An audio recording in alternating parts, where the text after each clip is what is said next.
65-70 سالوں میں 50,000 سے زائد مسلمان بے قصور شہید ہو گیا. کس نے کیا؟ RSS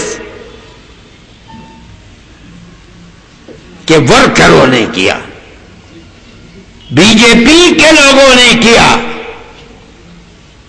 ہم برابر کانگریس سے کہتے رہتے تھے, جمعیت علماء کی تجاویز کو اٹھا کر دیکھو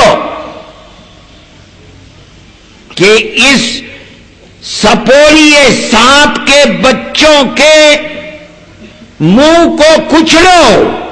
نہیں کچلو گے تو جنہیں آج مسلمان کا خون میٹھا لگتا ہے, کل یہ تمہارے خون کو بھی پئیں گے اور تم ہاتھ باندھ کر ان کے سامنے کھڑے ہو گئے. ہماری اس بات کو قبول نہیں کیا جاتا تھا.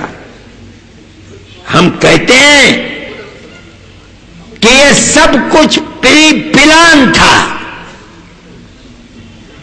میں کہتا ہوں کانگریس دستوری اعتبار سے میں کہتا ہوں کہ فرقہ پرست جماعت نہیں ہے, سیکولر جماعت ہے.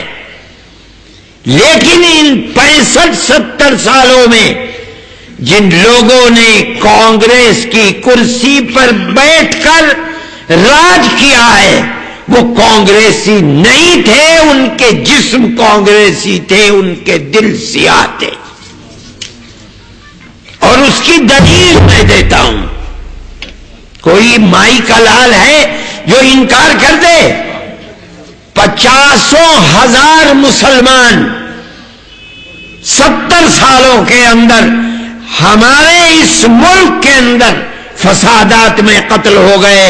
کوئی بتائے آج تک کتنے قاتل ہیں جنہیں سولی پر چڑھایا گیا ہو؟ ہے کوئی؟